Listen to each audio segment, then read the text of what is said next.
Muy buenas tardes, queridos amigos. Soy Juan Carlos Aliaga, transmitiendo desde Bolivia su programa Misterios de la Humanidad y del Cosmos. En esta ocasión tenemos a un personaje muy importante, una eminencia prácticamente en el campo de la antropología y también un escritor famoso, muy conocido allá en España. Es una persona muy reconocida a nivel internacional. Estamos hablando del señor Pablo Novoa, a quien le vamos a dar la bienvenida para este programa. Muy buenas tardes, señor Novoa. Muy buenas tardes, Juan Carlos. Me encanta hablar contigo y recordar mis viajes a Bolivia durante mis investigaciones arqueológicas. Ya conocí Bolivia ya hace 35 años y bueno, muy contento de estar nuevamente. Asistí a un congreso allá de arte rupestre en la ciudad de Cochabamba, por cierto, que se celebró en el Palacio de los Mariños, un antiguo gallego que estuvo colonizando, bueno, estuvo durante la colonia viviendo en Cochabamba. Y bueno, y me trae muchos recuerdos de las visitas a La Paz, a Oruro y por supuesto a Tiahuanacu como una de las ciudades más extraordinarias de las culturas más antiguas del mundo. Y justamente vamos a hablar de esto. Aquello que nos apasiona prácticamente es descubrir, tal vez no exactamente los orígenes, porque sería empezar a escudriñar mucho más antes, pero la importancia que tiene Tiahuanacu para todo nuestro planeta. Sabemos perfectamente que es una de las culturas más antiguas del mundo, pero también a orillas del lago Titicaca, el año 1963, se encontró aquello que se le denomina actualmente la Fuente Magna, que tiene inscripciones, bueno, según algunos estudiosos, proto-sumerias, o sea, la inscripción es cuneiforme y algunos han determinado que vendría a ser tal vez mucho más antigua que los sumerios. ¿Cuál es su opinión de tanto Tiahuanacu y lo que vendría a ser la Fuente Magna? Sí, bueno, tuve hace algo más de un año el privilegio, hace año y medio exactamente, el privilegio de estar en el Museo allí de La Paz, la Fuente Magna. Pues estaba sorprendido, la conocía por fotografías y bueno, de verdad que me sorprendió las escrituras, porque aparte de la escritura cuneiforme hay otro tipo de escritura dentro de la misma fuente, que desconocemos su origen y creo que hasta ahora ningún filólogo o intérprete sobre lengua, sobre escrituras antiguas ha podido descifrar. Pero estoy seguro y no tengo dudas de que hay escritura cuneiforme en Fuente Magna y que es un descubrimiento extraordinario porque eso nos viene a atar con una de las escrituras más antiguas de la humanidad, el origen prácticamente de las primeras ciudades de la humanidad, como son las ciudades asirio-babilónicas y cuneiformes del sudeste asiático y también de la zona de Asia prácticamente, sí. Y bueno, pues eso nos viene a poner una interrogante más al estudio del pasado. Ya Tiahuanaco nos impone unas interrogantes imposibles de descifrar porque no sabemos qué cultura pudo haber hecho eso, haber trabajado esas piedras con tanta precisión, taladrado, moldeado, si se puede llamar así, esas grandes moles de piedra y bueno, que verdad que es apasionante saber que hay civilizaciones que existieron en la humanidad y que sabemos poco o prácticamente nada de ellas. ¿Habría alguna conexión entre la cultura tiahuanacota con lo que vendrían a ser los sumerios o lo que algunos le mencionan los Anunnaki, todo aquello, o definitivamente descartaríamos aquello? No, no, Juan Carlos. Yo creo que en el pasado las civilizaciones se movieron más de lo que creemos.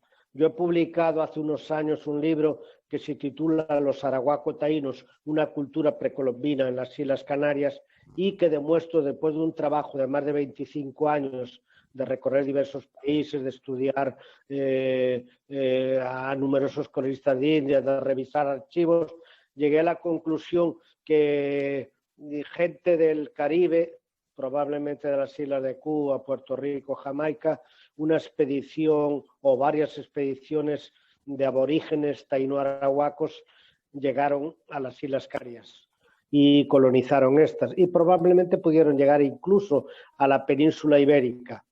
Y te digo que se movieron porque acá en Galicia hay más de 100 topónimos quechua.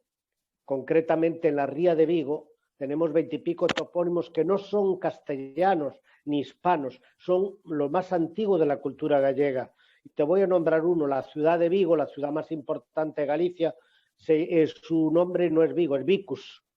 Entonces, Vicus. Resulta que en la ciudad de Vigo hay 3 barrios muy antiguos que se han encontrado restos arqueológicos que se llaman Coya, después a los alrededores de Vigo Vinzos, Tambo en una isla en medio de la ría de Pontevedra, Cangas, Moaña, otro barrio también de Vigo que se llama Coya, hay Ollantaytambo también, y hay un río también en Vigo que se llama Chanca. Hay, bueno, una cantidad de pruebas. En Galicia ya he ubicado más de 100 topónimos, Abancay, bueno, cantidad de ellos. Resulta que las montañas más altas de Galicia se llaman Ancares, las montañas más altas de Perú se llaman Ancares. Es decir, que no es una casualidad, no puede ser una casualidad que más de 100 topónimos que aparezcan en Galicia, antiguos, que no son castellanos, ni sabemos de qué lengua proceden, que aparezcan en Galicia. Tiene que ser que en el pasado hubo movimientos migratorios de pueblos, de aquí para allá y de allá para acá. ¿Por qué tuvieron que ser solo Colón el que llegó a América? Porque es la única parte que tenemos escrita no de un descubrimiento, de un encuentro con otras tierras. Pues probablemente en el pasado los asiáticos se movieron por el mar y llegaron.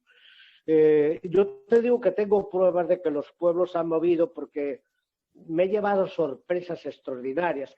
Una de ellas en Tailandia con América, con la zona. Yo viví en Venezuela 29 años y investigué mucho en los llanos venezolanos la cultura arawak, que es la constructora de los montículos, que también en las zonas de Bolivia también tenéis, en las zonas de los llanos, tenéis las culturas de los montículos y eso, que aparecen también en Ecuador, llanos de Mojos, Bolivia, Río Daule, Ecuador, Bajo Magdalena, Colombia, los llanos de Venezuela, y una cultura que se extendió e incluso sale de Bolivia, probablemente de la zona de llanos de Mojos, y llega hasta Estados Unidos, hasta Oklahoma, donde en Oklahoma pudo haber restos de montículos y cerámica y todo muy parecida con la cultura arawak que se extendió por toda América. Se extendieron mucho más que los incas, desde los llanos de Bolivia hasta Estados Unidos.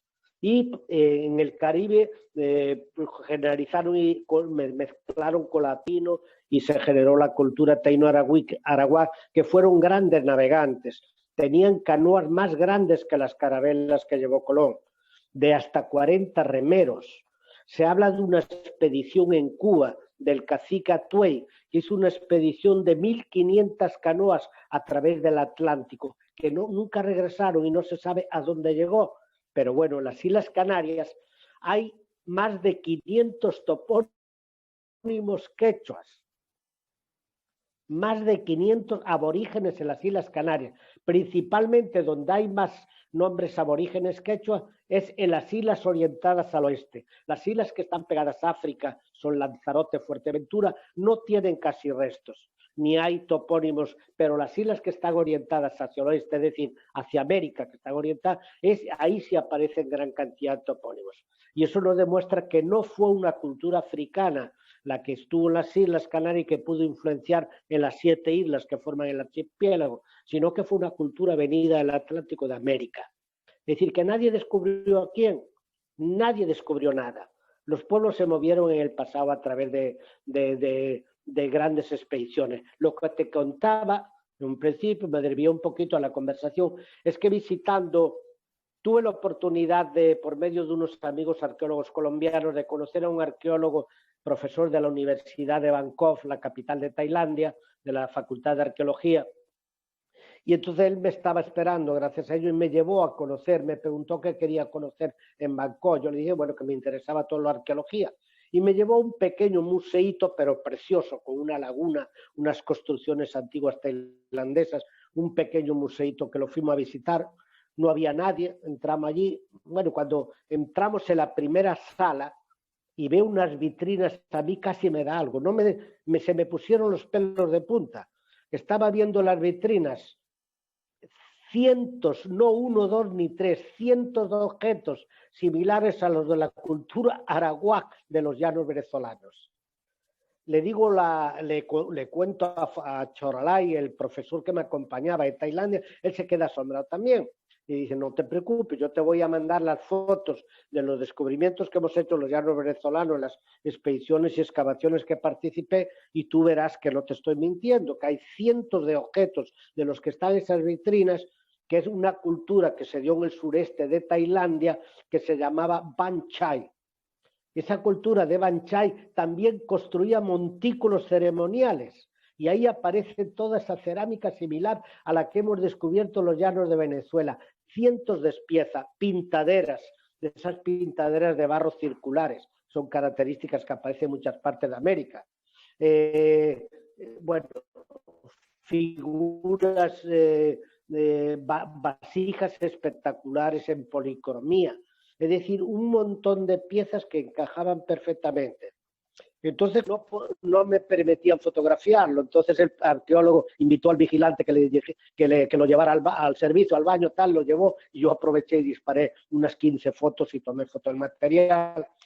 Le dije a Charolay que cuando llegara a España le iba a mandar el material de Venezuela, y efectivamente comparamos el material que yo llevé, las piezas, y lo que yo tenía en Venezuela era idéntico, era hecho por una misma cultura. Y entonces él las presentó a la universidad, en la facultad, a otros profesores, y fue un asombro total en Tailandia. Fue un asombro en la arqueología de Tailandia, de la facultad de la Universidad de Bangkok, la más renovante de allí, de Tailandia. Se quedaron asombrados. ¿Cómo es posible? Dice, eso no pudo haber sido una casualidad, eso tuvo que haber contactos. Y no solo eso.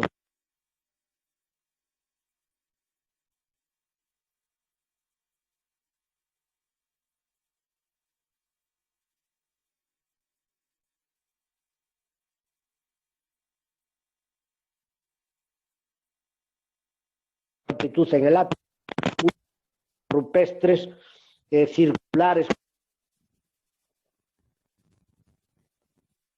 especiales, un grabado que no es una simple, como puede ser un círculo, una espiral, una cruz, no.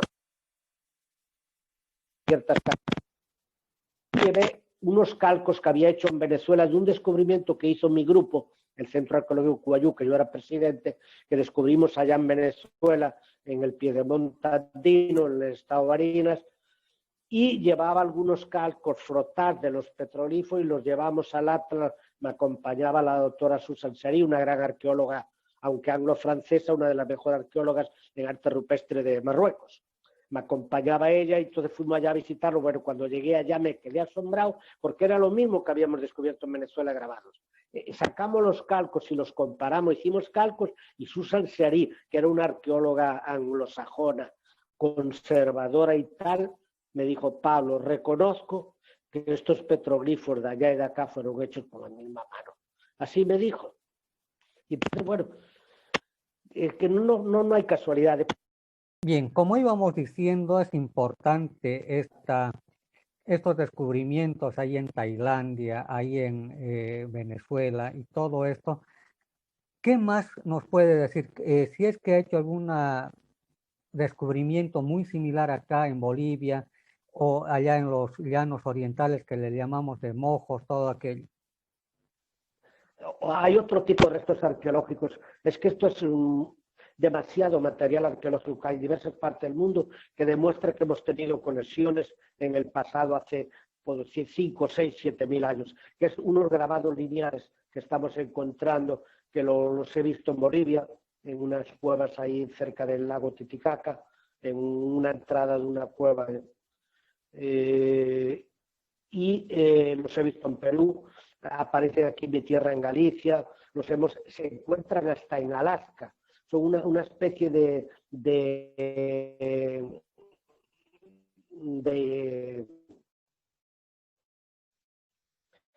alfabeto lineal y que lo estamos encontrando en todo el mundo y no encontramos explicación qué pueblo hizo eso. Está dentro de muchas culturas y todo, y eso probablemente pues, puede ser de una antigua cultura, llámese Atlántida, llámese Mu, llámese lo que quiera, pero que bueno, que en el pasado tuvo que haber relaciones y movimientos culturales a través de todo el planeta, a través de los océanos, a través de tierra y todo eso. Tenemos que la presencia del hombre en el mundo y en América, los arqueólogos y los libros mencionan como 12.000 a 14.000 años de edad, la edad más antigua del hombre en América, y eso es totalmente falso, porque se están ocultando muchos datos. El hombre en América tiene más de 400.000 años. La antigüedad de América es que es increíble que todavía se diga que los más antiguos pobladores de América es la cultura Clovis en Estados Unidos con entre 12 y 14.000 años, cuando tenemos pinturas rupestres en Brasil con 40.000 años de antigüedad. Tenemos fechaciones en Chile de 20 y pico mil años de antigüedad. Tenemos pisadas humanas en Bolivia muy antiguas pisadas humanas. Tenemos sitios de paleolítico en México y Estados Unidos, como Sitio Calico, California, que se han sacado miles y miles de herramientas por varios arqueólogos durante más de 30 años, todavía se está excavando a más profundidad y se siguen encontrando herramientas que llegan hasta cerca de los 400.000 años de antigüedad. No solamente Sitio Calico, sino también cerca de Teotihuacán, a 30 y pico kilómetros en México. También hay una estación paleolítica, ahora no me acuerdo el nombre, es indígena, un poco complicado, pero también se han datado herramientas de entre 200 y los 400.000 años, herramientas paleolíticas. Tenemos también otros 2 sitios más en Estados Unidos, es decir, que hay pruebas. Lo que pasa es que no se quiere cambiar la historia de América, ¿no? Y seguimos creyendo que, bueno, que los más antiguos americanos llegaron a través del Estrecho de Bering, nos tienen confundidos los textos y la arqueología oficial con esas. Y yo no estoy de acuerdo, ni están muchos arqueólogos. Lo que pasa es que para cambiar todavía toda la historia del hombre en América, pues bueno, eso no se puede hacer así y hay muchos instituciones por medio que no permiten que se cambie eso. Pero el hombre en América es muy, muy antiguo. Tenemos ya pinturas rupestres con cerca de 20.000 años en Colombia, en Guayabero, es decir, y las herramientas están apareciendo. La arqueología oficial dice que las herramientas, que para mí tengo miles de fotografías, y yo las veo auténticas como arqueólogo del Paleolítico. La he consultado con otros amigos paleontólogos y todo, y me dicen que son auténticas. Pero la arqueología oficial dice que son formas naturales que aparecen. Y no estoy de acuerdo, porque puede ser 1, 2, 3, 100, pero no miles y miles de herramientas, bifaces, raideras, un montón de variantes que hay dentro de del Paleolítico en herramientas y fabricaciones en piedra que nos demuestran que sí, que esa antigüedad es válida para ese tipo de piedra. Entonces, pues bueno, yo creo que la historia del mundo hay que reescribirla. La historia, con todos estos hallazgos nuevos. Tú mira, por ejemplo, en España. En España tú decías hace 30 años que el hombre en España tenía 1 millón de años y si llega a estar ¿cómo le llamo? Los de tuvieran quemado la hoguera. Pero oye, ya llevan, en este momento en Atapuerca, en España, en Burgos, ya se lleva 1.200.000 años de antigüedad del hombre. Cuando la antigüedad del hombre en España hace 30, 40 años no pasaba de 30, 40.000 años. Y ya llevamos 1.200.000. Entonces cada vez, y hay restos arqueológicos que están apareciendo por todo el mundo que no encuentran ninguna explicación. Esas rodadas en piedra que aparecen por todo el mundo, en América. Cuando, si el carro en la prehistoria en América no se conocía el uso del carro. Porque aparecen rodadas en piedra en 5 estados de Norteamérica, en Argentina y en todo el mundo. Una isla en el Pacífico prácticamente deshabitada que está llena toda de rodadas, de haber pasado no carromatos como máquinas, marcando en la piedra unas rodadas de 40 centímetros de ancho y hasta 30 de profundidad. Eso no lo hace un carro de bueyes, ni un carro de bestias. Entonces, pues estamos ante interrogantes que la arqueología oficial no nos da respuestas porque no las encuentran y entonces deciden mejor ocultarlos. Y la fuente Mana dio la casualidad que se encontró en Bolivia, pero llega a aparecer por ahí en otro, por ejemplo, una pieza como similar a la de Tiahuanaco, aparece en España o aparece en Europa, pues la van a ocultar porque eso no rompería dirían que. Y entonces es una lástima que, menos mal que actualmente habemos un grupo de investigadores. Actualmente yo estoy formando un equipo de 2 investigadores más, un belga, otro catalán, que estamos demostrando, hemos ya recorrido más de 40 países por todo el mundo, investigando las rodadas, esas escrituras lineales, que demuestran que en el pasado hubo unas culturas que desconocemos su origen. Hasta nos podía llevar a pensar que en nuestro planeta llegaron de otros lados. No voy a decir extraterrestres, eso porque es muy fuerte decir eso, pero es que nos encontramos restos arqueológicos, pinturas rupestres en todo el mundo que se ven figuras tridátilas, figuras de personajes que no coinciden para nada para la edad en que fueron pintadas o grabadas esas. Entonces, tenemos ahí, hace 3 años publicó la NASA un libro, que es la Oficina de Relaciones Públicas de la NASA. No estoy hablando de alguien que lo publicó, no. La Oficina de Relaciones publica un libro escrito por 15 investigadores. Yo lo tengo. Me lo bajé y lo tengo fotocopiado.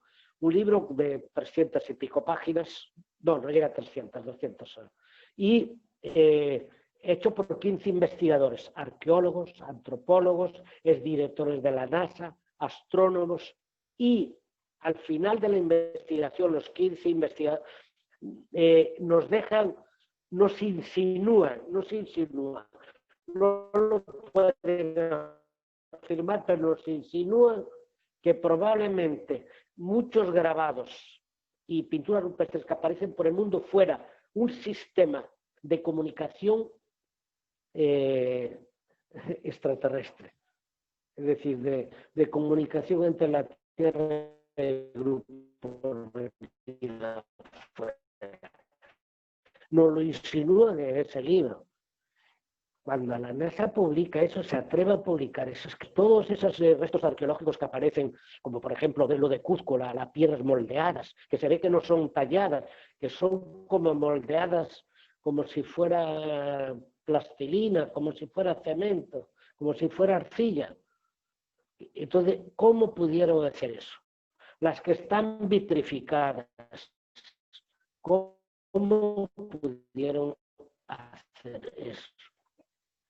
huecos taladrados en piedras que tienen varios metros de largo, en una piedra de 10, 15 centímetros de diámetro, taladradas perfectamente.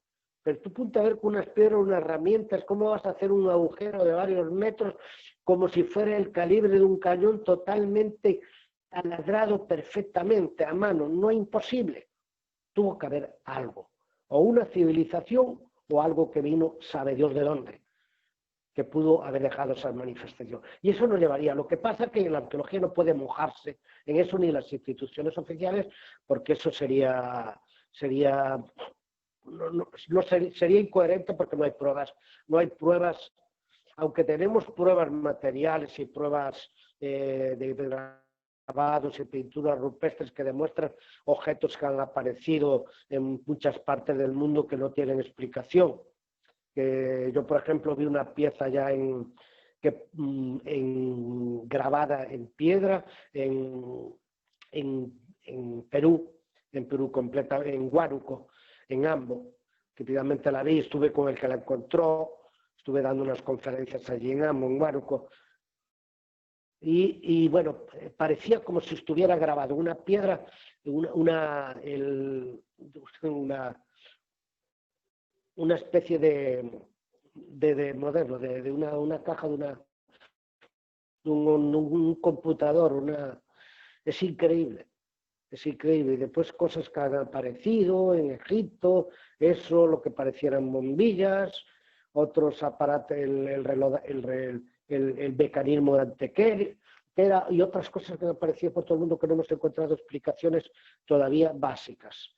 Y entonces, pues bueno, eso nos lleva pues a tener que seguir investigando y que algún día la arqueología oficial se moje y los gobiernos pues que no estén haciendo como están en Estados Unidos, que la arqueóloga que dirige las excavaciones del sitio Calico grabó un vídeo que yo lo tenía, lo he perdido ya, donde lloraba de ver que sus 25 años de trabajo con un grupo de arqueólogos eran denigrados por la arqueología oficial americana, de decir que las herramientas que habían encontrado, más de 5.000 herramientas, que eran falsas todas, o que no eran herramientas, que eran piedras naturales cortadas y trabajadas. No.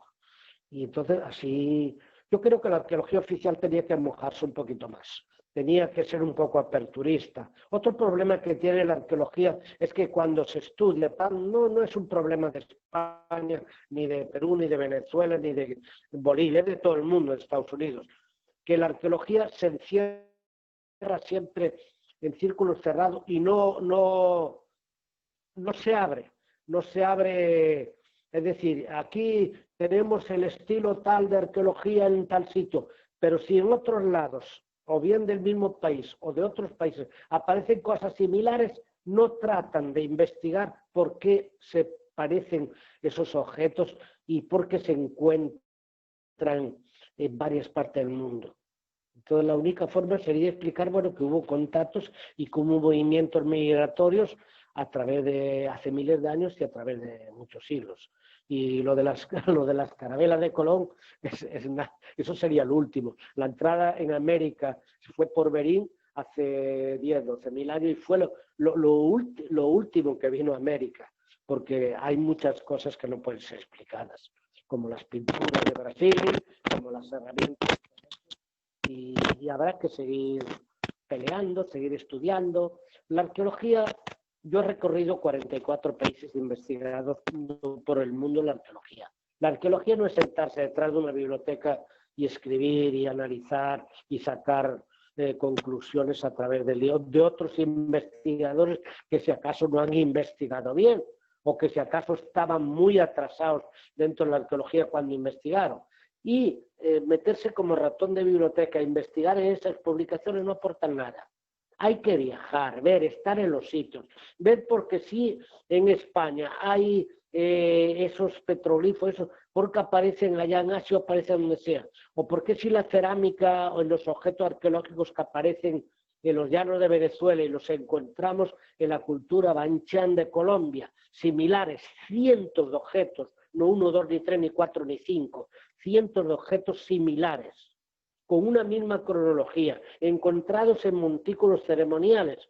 Hay que investigarlo. hay que agarrar y mandar arqueólogos de Tailandia a Venezuela, donde se sacaron, y mandar de Venezuela a Tailandia y viceversa, y todo sería así, y sacar conclusiones,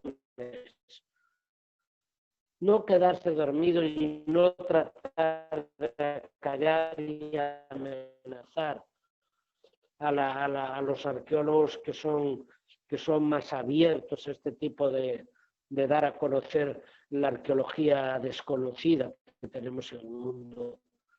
Lamentablemente, como yo no pertenezco a ninguna institución oficial, ni nadie me ha pagado un solo céntimo. Perfecto. Bien, ahora vamos a hablar acerca de, bueno, son leyendas en algunos casos y también un estudio que ha hecho un escritor boliviano allá en los años 1960 aproximadamente, apellidado Machicao, donde se dice que la lengua materna del planeta Tierra, o como él en su libro que él tiene, seguramente lo conoce, es la lengua de Adán, que vendría a ser, en otras palabras, el idioma aymara, según el estudioso este, ¿no? ¿Cuál es su apreciación en este sentido? Bueno, no niego ni estoy a favor tampoco, pero es curioso lo que te había nombrado antes, que si aquí en Galicia, por ejemplo, y en algunas zonas del norte de España, y en Italia, en Liguria, donde pobló el antiguo pueblo etrusco, que fue el que generó la cultura romana, y en las Islas Canarias, que tengamos tantos topónimos que coincidan con las lenguas habladas en el altiplano peruano-boliviano. Entonces, eso demuestra que probablemente hubo una cultura en el pasado que pudo haber salido del altiplano boliviano, pues si acaso los antiguos pobladores que por cambios climáticos tuvieron que abandonar Tiahuanaco en el pasado, no sería nada difícil especular porque la cultura Tiahuanaco desapareció de golpe, probablemente debido a cambios climáticos que hubo en la pampa de los Andes, y probablemente abandonaron y estuvieron, como pasó con el desierto del Sáhara en África. Tú sabes que aparecen escenas de 7, 8 mil años atrás, grabadas y pintadas en abrigos de la zona del Sáhara, de Tassili en Argelia, y el monte Sakakus, que yo pude comprobar en Libia, de que aparecen escenas de fauna que solamente actualmente la hay en el sur de África, de tigres. Bueno, yo me he encontrado en el Atlas marroquí a 2.500 metros una piedra grabada con 5 elefantes. Y los grabados tienen miles de años de antigüedad. Eso demuestra que en el pasado ese tipo de fauna estaba en el norte de África, y que probablemente el pueblo que habitó el Sáhara, porque aparece fauna y aparecen pueblos con unas vestimentas que no se conocían en tierras desérticas, que probablemente era selva, no era desierto, era selva, era vergel, y probablemente por cambios climáticos, esos pueblos muy fuertes, esos pueblos tuvieron que emigrar, algunos irían para América, otros no, y de América pudo pasar lo mismo, en el altiplano boliviano, abandonar los pueblos, y haber bajado hacia las selvas, haber migrado por los grandes ríos, haber salido por la desembocadura del Amazonas y haber llegado hasta la norte de Sudamérica a través del Caribe, y de haberse expandido por varias partes del mundo. Y eso no hay otra explicación que pueda materializar ese tipo de similitud en el arte rupestre y en numerosos restos arqueológicos y en los topónimos, porque los topónimos, curiosamente que los topónimos que aparecen aquí en Galicia y aparecen en las Islas Canarias no son nombres de lugares puestos, no, sino que son topónimos de geográficos, ríos, montañas, que esos son los más antiguos que tienen una tierra, un lugar del planeta cualquiera. Los más antiguos topónimos son los ríos, las montañas, los valles, y todo eso. Y es curioso que ver que en zonas de Italia, de la zona de Liguria, por un antiguo que no se sabe de dónde vino, los etruscos, que su lengua es muy misteriosa, aunque la doctora Natalia Rossi de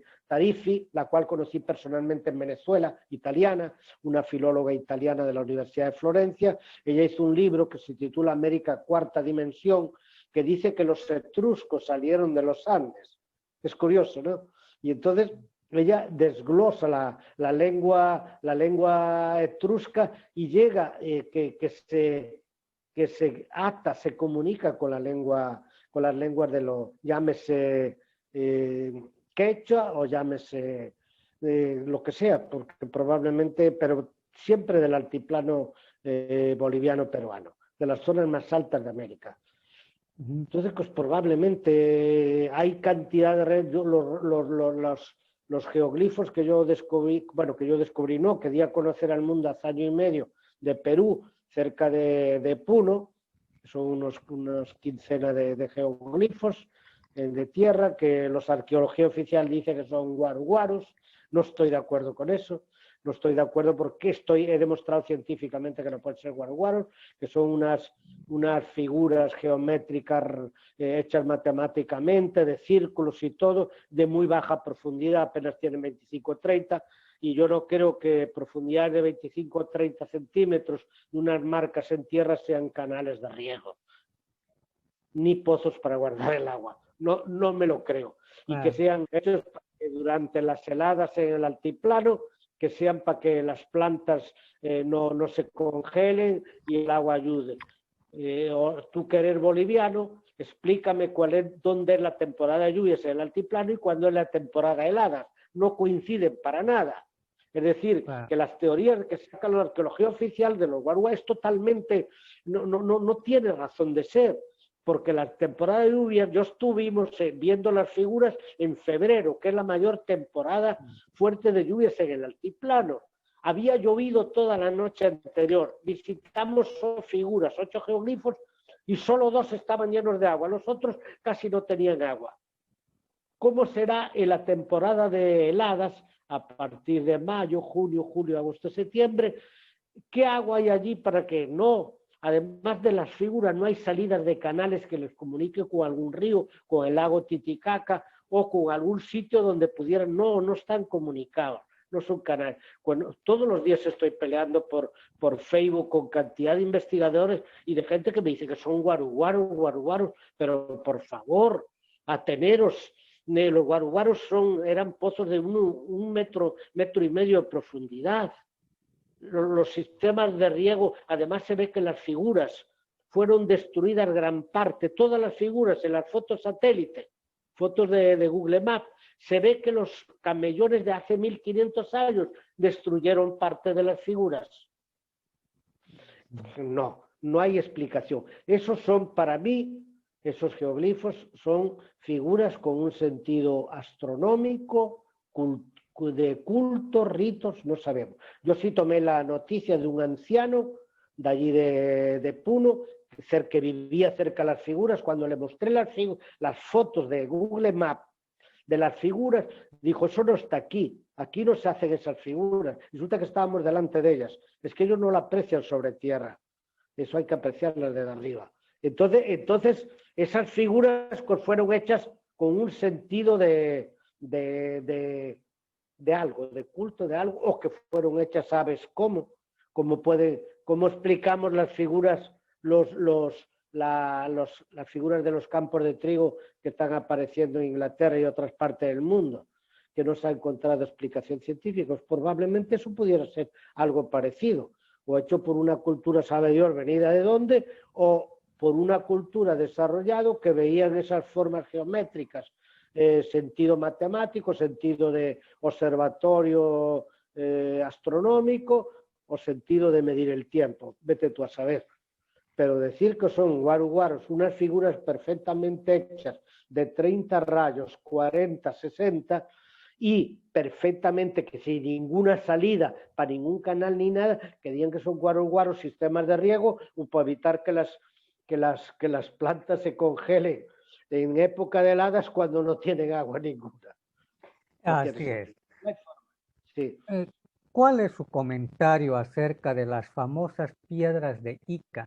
Aquellas que están grabadas donde hay trepanaciones de cráneo, inclusive cirugías de la más alta, digamos, capacidad que pueda tener actualmente nuestra ciencia. O sea, seguramente ha visto, Sí. ha leído. Sí, he conocido, he estado 3 veces en el Museo de Ica, buena amistad con su hijo, he estado investigando sobre el terreno, he estado hablando con guaqueros que las hacen, que las ponen allí para que los turistas las consigan, he estado viendo trabajos de, bueno, y mi conclusión por el momento es un poco, porque hay piedras falsas y piedras buenas.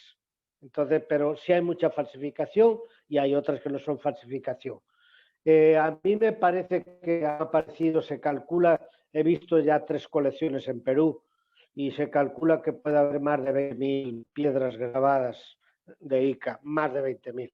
Entonces, es raro creer que artesanos y que artesanos de allí de la zona donde han aparecido que hicieran eso. Me parece demasiada cantidad de piedras para tallar tanto en pocos.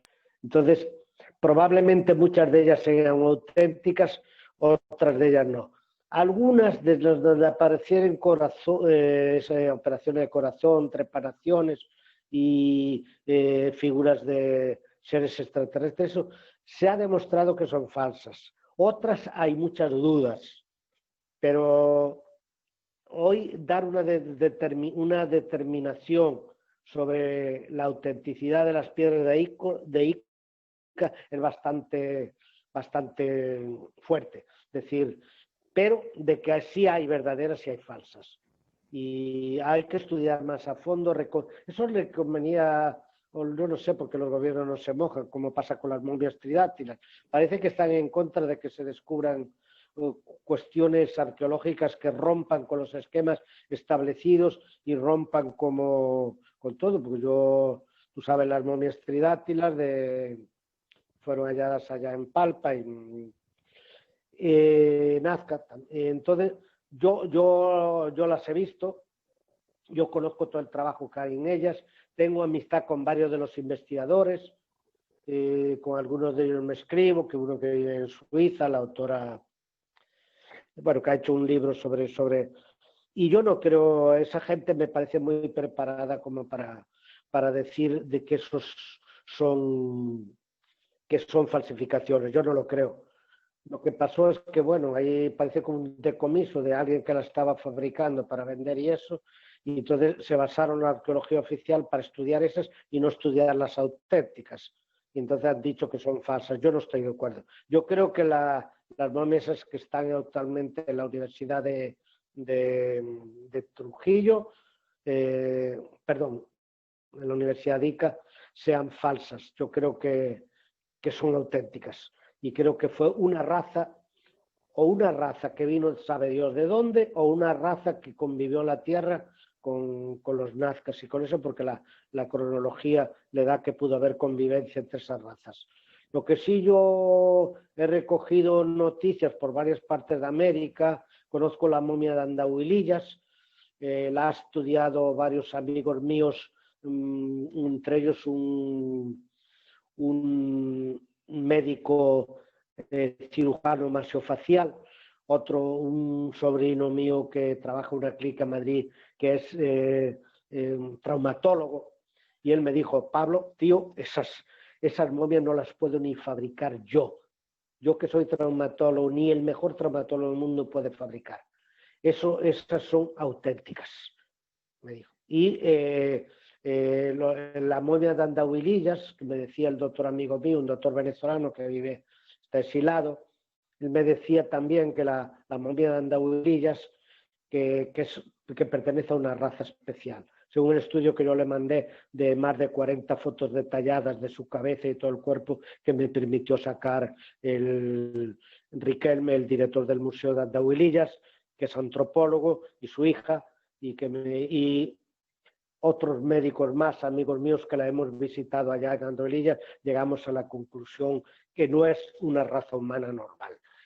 Entonces, bueno, ahí hay mucho. Además, ellos dicen, el estudio que hicieron la antropóloga oficial de Cuzco fue que era una deformación craneal, una natural, que al nacer nació con esos y que murió al poco de nacer. Es falso porque el trabajo que han hecho los investigadores que yo conozco, amigos míos, médicos y eso, llegan a la conclusión de que la deformación es natural de una raza que era deformada y que la formación en cierre de cráneo, los dientes molares, que eran jóvenes de 14, 15, 18 años, que no eran ningún recién nacido.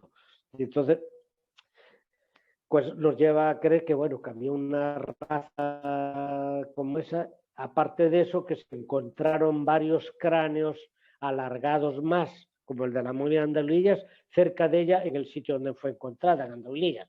Entonces, no va a ser casualidad que todos los restos que aparecen, cráneos alargados, que sean hechos artificialmente. No, de ninguna forma. La raza de cráneos alargados existió y la raza de cráneos deformados, algunas culturas como maya, eso, y azteca, eso que han deformado algunos cráneos y tratando de imitar, si acaso, a una raza superior que estuvo en la Tierra o que se conoció nuestro planeta por esas culturas, por eso trataban de imitar a las antiguas cabezas alargadas, deformando las cabezas de los infantes. Así es, justamente esto me recuerda que también en Egipto muchas de estos aparecen cabezas faraones alargadas, y también ahí están los cráneos de Paracas que también están en el Perú, y aquí hay algunos es decir, que, aquí en Bolivia. no, pero a mí que me diga un antropólogo allí de Cuzco, que me diga que lo que es una enfermedad, una encefalo, sí, como una enfermedad que agranda los. En primer lugar, la enfermedad esa que agranda los cráneos no se forma hacia arriba alargado, sino que deforma para todos lados. Y permitir que es eso, pues no. Los cráneos son alargados perfectamente como pertenecían. Sí es verdad que aparecen algunos que fueron alargados artificialmente, pero no todos. Hay muchos que son alargados naturales. Yo estuve en el Museo de Paracas, los examiné, los cráneos, me quedé asombrado. Bueno, y conozco de toda América, he estado estudiando arqueología y revisando cráneo y todo eso, y no solamente aparece en América, aparece en Ucrania, aparecen en la isla de Malta, los cráneos alargados relacionados con las culturas matriarcales del Mediterráneo, de los hipogeos de Malta, es decir, que no es una calidad ni son cráneos deformados. Existió una raza con cráneos alargados. Y igualmente, llegando a lo que habíamos dejado de las piedras de Ica, que probablemente algunas sean originales, sean auténticas y otras no, y que las originales, que haya piedras que tengan unos grabados que nos sorprenderán por lo que aparece en ellas. Pero, claro, como hay tantas miles de piedras, estudiar es uno y determinar cuáles son las buenas, pues se necesitan equipos especiales, se necesita pues, muchos años de trabajo para determinar todo eso.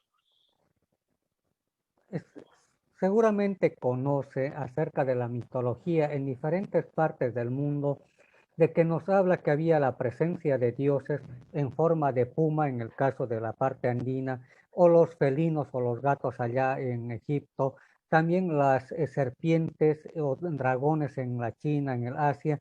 En otras palabras, estaríamos hablando de presencia de seres venidos de las estrellas con ese tipo de fisonomía, o simplemente era una forma de pensamiento de ellos que tenían acerca de sus dioses en el pasado.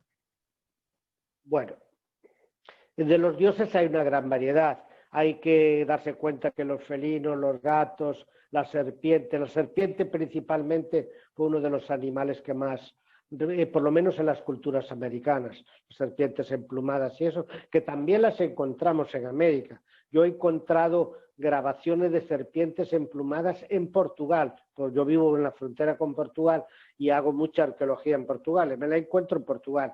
Y aquí en Galicia hay leyendas muy antiguas que hablan de los cobrones.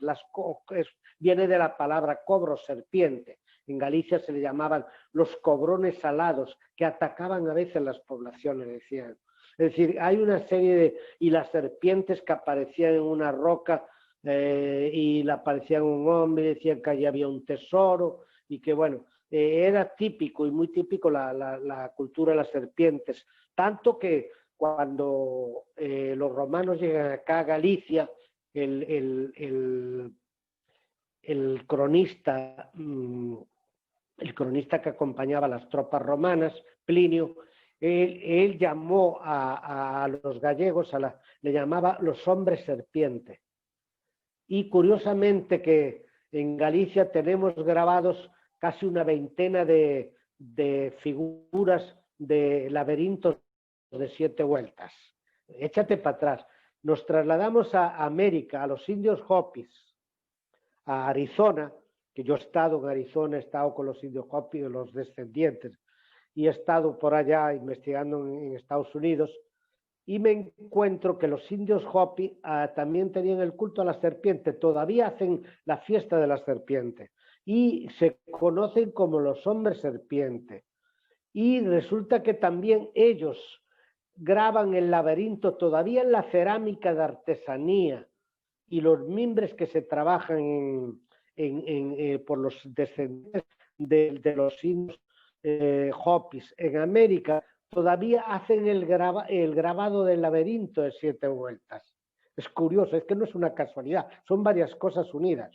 Y también se cuenta las leyendas de los Hopis, que ellos navegaron hacia el este, es decir, hacia Europa, que hicieron grandes navegaciones. Dicen, oh, los Hopis vivían en Arizona, muy apartados. No, porque el Río Grande era navegable hasta cerca de Arizona. Y entraban por el Caribe, remontando el río, casi remontaron los arahuacotaínos, remontando el Río Grande, llegan a Oklahoma y llegan al suroeste americano. Hemos encontrado en Estados Unidos con la autora Gloria Fairley, es senadora, compañera de Kennedy, es senadora de Oklahoma. Ahí ha encontrado signos grabados en Hevery, una población de Oklahoma. Tuve la oportunidad de estar allí con mi hijo, de investigar con ella, de dormir en su casa, en la habitación donde durmió John F. Kennedy en su casa. Tuve la oportunidad y tuvimos la oportunidad de investigar de campo, y hay un gran parque en la población de Hevery, una pequeña población que no pasa de 1000 habitantes. Y hay un parque dedicado a las escrituras que dejaron antiguos viajeros vikingos o nórdicos en piedras. Está todo ahí. Lo que volvemos a decir, las conexiones y los viajes. Y no lo decía nada más que la compañera de Kennedy en el Congreso, Gloria Fairley, que hizo un libro de más de 500 páginas que yo lo tengo hermosamente dedicado, que me dedicó a ella. Y me llevaron a un valle, a ver el Valle de las Pinturas. Me llevó 2 arqueólogos de la Universidad de Houston, 2 científicos que no era ningún campesino, científico. Fuimos a visitar el Valle de las Pinturas, justo donde está el mojón que divide, el punto geodésico que divide Oklahoma, Nuevo México y Colorado. Y ahí hay un valle que hay abrigos y está todo lleno de pinturas y grabados. Y hay pinturas y grabados que simbolizan con la cultura egipcia. Y también Gloria Fairley, la senadora, compañera de Kennedy, también lo publica en su libro. Y es decir, que hay un montón de cosas que se desconocen. Por eso yo digo que hay que viajar. Al investigador que pueda, que viaje por el mundo y vea todos esos sitios y después saque sus propias conclusiones. No pasa como aquí en Galicia, que tenemos 4 provincias, La Coruña, Lugo, Orense y Pontevedra. Es una región, la región gallega, comunidad gallega, y la provincia de Coruña, que está pegada a la Pontevedra, hay petroglifos. Hace 30 años se descubren petroglifos en la provincia de Galicia y iguales o parecidos o idénticos de ciervos a los de Pontevedra. Pues tenían una pelea los arqueólogos de Pontevedra con los de Coruña, que estamos pegados, diciendo que eran culturas hechas por diferentes pueblos. Y ese es el problema que pasa a nivel mundial, que nos encerramos en círculos cerrados, no nos abrimos ni tratamos de comparar con otras culturas y con otros lados. Y no hay que cerrarse, hay que abrirse, ser aperturistas. Y yo le digo a los arqueólogos oficiales que por favor se mojen un poquito más, no se encierren en donde están trabajando y digan que bueno, estos petroglifos son de la cultura tal o de esto. No, no. Los petroglifos aparecen aquí, laberintos en Galicia, aparecen en Estados Unidos, aparecen en Italia, aparecen en Uzbekistán, aparecen en la India, y es un dibujo tan complejo que no pudo ser elaborado al azar, sin haber contactos. Tuvo que haber contactos. Y hay que dejarse historias de seguirnos escondiendo la realidad del mundo, la realidad arqueológica y la realidad de los pueblos que habitaron. Este mundo y este planeta fue habitado y movido, los pueblos se movieron en el pasado. La navegación fue intensa. En América se dice que no se conocía el uso de la vela a la llegada de los españoles, pero qué mentira es esa. Si los arahuacos navegaban a vela por el Caribe, navegaban por el río Orinoco a velas de algodón, sino las más arcaicas eran velas de ramas, pero velas de algodón, con remeros. Una de las proezas más importantes de del escribano que acompañaba a Colón en la expedición de las 3 carabelas fue haber navegado de una isla a otra con 2 aborígenes taínos en una canoa. Y fue tanta la impresión del escribano de Colón que al morir hizo que en su placa grabaran en la placa de piedra una canoa indígena taína. La gente no sabe, la mayoría, que cuando Colón regresa en la Niña, porque la Santa María quedó destrozada y con eso construyeron un fuerte y dejaron allí un grupo de españoles. Cuando él regresa con la Niña y los Pinzón regresan con la Pinta, el que saca a Colón del Caribe hacia enrumbar el Atlántico es un aborigen taíno llamado Diego. Colón lo prohija y le llama Diego como su otro hijo. No solo eso, sino que Diego Colón, el aborigen taíno, vuelve a ser timonel en 3 expediciones más de Colón. Y eso se oculta. Esa historia se oculta. Y esa historia la cuenta Hernando, el otro hijo de Colón, mi hermanastro Diego. Fue timonel de Colón en varias expediciones. Lo dice Hernando Colón en la historia del almirante, de su padre. Eso, la gente ignora todo eso. Se ignora esa historia. Nadie era más que nada, ni nadie descubrió nada, ni los españoles descubrieron América, los pueblos sabían y ya se conocían desde hacía siglos y milenios. Nadie descubrió nada. Y por eso es que yo a veces me enfado con decir cuatricentenario, si esto, el descubrimiento, la disindia, no, dejaros de historias, mirar el futuro. Y mirar y estudiar el pasado, que ahí nos explica y nos saca de toda duda, que tan importantes fueron los navegantes de América, los arahuacos taínos, los que había en la costa del Pacífico, los Hanna, que navegaban todo el Pacífico, como lo fueron los fenicios o los cartagineses, o los romanos, o los griegos, o los egipcios. Igual. El hombre tiene la misma capacidad. El hombre, por su color, no es más inteligente uno que otro. Tenemos el mismo coeficiente intelectual. El indio, el negro y el europeo. Y el blanco, lo que se quiera llamar. Nadie, y el japonés.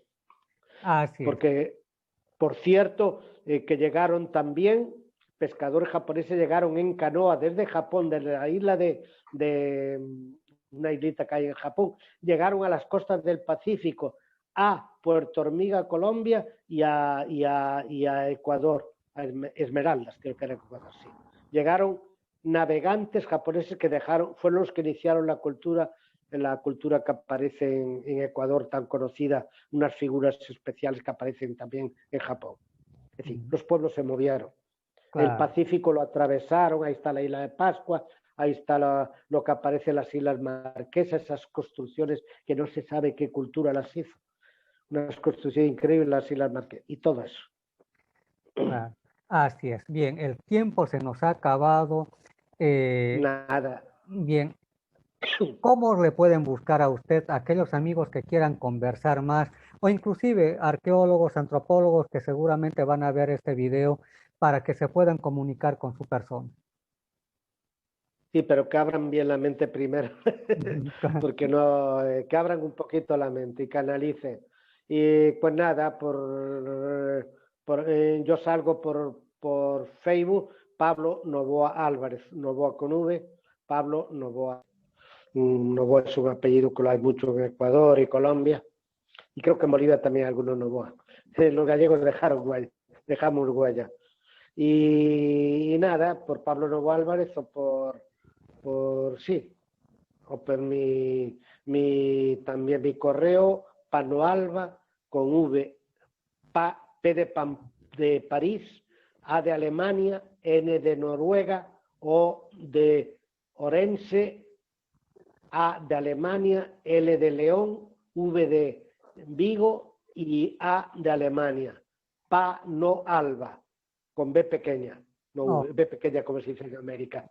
Y @yahoo.es, panoalba@yahoo.es, o por mi Facebook, Pablo Novoa Álvarez, los dos con V, los dos segundos apellidos.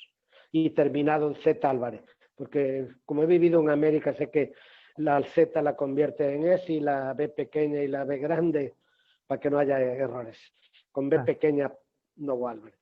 bien, Perfecto. muy agradecido. Hemos estado en esta ocasión con una eminencia, el antropólogo Pablo Novoa de España. Le agradezco infinitamente por haber accedido a la entrevista. Vamos a estar en contacto, obviamente hay mucho para hablar, así que Y esto ha hay sido mucho, y esperemos simplemente, que cuadre un día bueno, que no cuadre de así como está hoy de vendaval por aquí, que probablemente afectó un poquito las comunicaciones, pero bueno, no, esa es parte de las comunicaciones y parte de este sistema moderno de la comunicación. Y aparte de que yo vivo en el campo, en la ah, frontera con Portugal, y no es la comunicación tan perfecta como debiera ser. claro, le agradezco muchísimo y Y vamos a estar en nada, contacto. agradecido a ti, Juan Carlos, por la buena labor que haces en tu canal YouTube.